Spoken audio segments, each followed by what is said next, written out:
最近ね、ホライズンフードってところのボーンブロスを、試しに買ってみてるんですけれど、非常におすすめです。ボーンブロスはですね、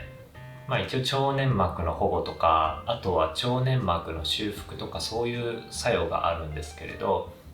僕のチャンネル見てる人はおそらくリーキーガット症候群とかは聞いたことがあるっていう方が、見てる方非常に多いんじゃないかなっていうふうに思うんですけれど、その腸が荒れちゃったりとか、炎症が起きてるそういう状態の場合にボーンブロスを食べてあげると、非常に良いのかなと思います。一応僕が今回買ってみたホライズンフードのボーンブロスはですね、グラスフェットなんですけれど、グレインフェットとグラスフェットっていうのがあるんですけど、詳しく知りたい方はぜひ調べてみてください。グラスフェットとはいえ、ちょっと臭みがあるなっていうのは若干臭みがあるなっていうのはあるんですよ。なのでちょっとだけ胡椒を足すとすごい美味しくいただけます。はい。